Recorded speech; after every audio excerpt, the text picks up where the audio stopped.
महाराज जी के चरणों में अपनी अरदास लेकर आए हैं, उन सभी को हमारे इस पंडाल में पहुंचने की बहुत बहुत बधाई हो आपको। मैं एक छोटा सा निमाना आपका ही बच्चा हूं।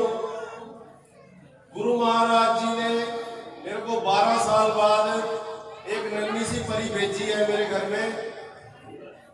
तो मैं इस गांव का और हमारे कर्तादास जी महाराज और रोहदास जी महाराज जी का बहुत धन्यवाद हूँ। मैंने अपने गुरु रविदास महाराज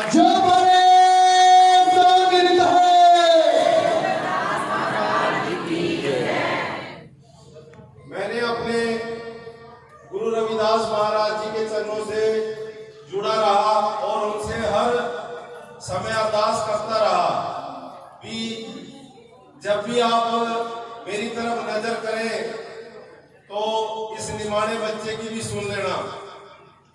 समय लग गया, पर एक न एक दिन जैसे ही मैं रोहदास महाराज जी के चरणों में आया और इन्होंने हमारी गुरु रविदास महाराज जी से सीधा संपर्क कराया और गुरु महाराज जी ने तरस करके मेरे घर में 12 साल बाद एक नन्ही सी परी भेजी है। और मैंने इनके चरणों में भंडारे की सेवा का सोचा था कि मैं जैसे ही मेरा बच्चा 1 साल का हो जाएगा, गुरु महाराज जी मैं आपके चरणों में भंडारे की सेवा करूंगा।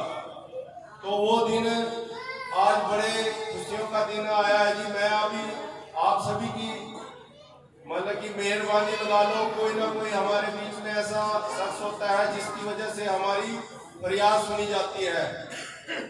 तो मैं आप सभी को हाथ जोड़कर गुरु महाराज जी के चरणों में संत सरवण रविदास महाराज जी की और कहना चाहता हूँ, हमारे जो समाज के लोग हैं वो इधर उधर घूमते रहते हैं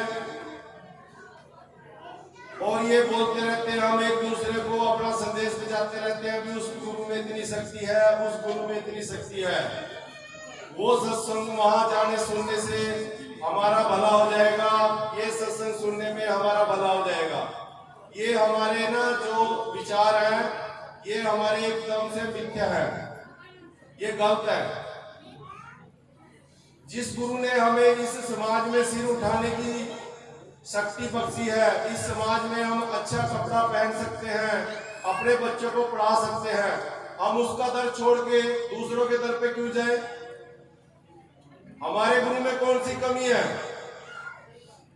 हमारे गुरु में भी वही शक्ति है जो उनके पास शक्ति है। सिर्फ हमारी सोच, उस सोच को हम बदलना चाहिए। समाज के अंदर सबसे ज्यादा हमारी कास्ट पाई जाती है, पर हमारे देश में आज भी हम सबसे पीछे हैं। उसका कारण हमें अपने अंदर देखना चाहिए, ना कि दूसरे पे हम ब्लेम करते हैं। दूसरों के 4 घर होते हैं, उनकी सबकी एकता एक रहती है। हमारे 100 घर होते हैं, तब भी हम एक नहीं रह पाते। ये हमारे खुद के कारण है, दूसरों के नहीं है। हम अपने ही ताऊ चाचे, अपने पड़ोसियों की टांगे खींचते रहते हैं। ये नहीं सोचते कि हमारे अगर घर से कोई बंदा बाहर जा रहा है तो वो चारों को और बढ़िया शिक्षा दे। अगर हमारे घर से कोई सरकारी नौकरी लग रहा है तो हमें ये सोचना चाहिए इसके साथ हमारे 2 लड़के और लगने चाहिए। अभी हम अग्निवीर की बात कर लेता हूँ। मैं जैसे फौज में ड्यूटी कर रहा हूँ तो हमारे लोग सोचते हैं हम अपने बच्चों को अग्निवीरों में क्यों भेजें? अग्निवीरों में 4 साल के लिए आपका बच्चा अगर भर्ती हो भी रहा है तो सरकार आपको 15 लाख रुपए कैश दे रही है, आपके लड़के को सर्टिफिकेट मिल रहा है कि वो सरकारी नौकरी कहीं भी कर सकता है। मैं आप सभी से हाथ जोड़कर बेनती करना चाहता हूँ, अपने बच्चों को ज्यादा से ज्यादा सरकारी नौकरियां, चाहे वो छोटी है चाहे बड़ी है, उसमें अपने लड़कों को भेजो, अपनी लड़कियों को भेजो, तभी हमारा समाज आगे जा सकता है। नहीं तो हम वहीं के वहीं रहेंगे।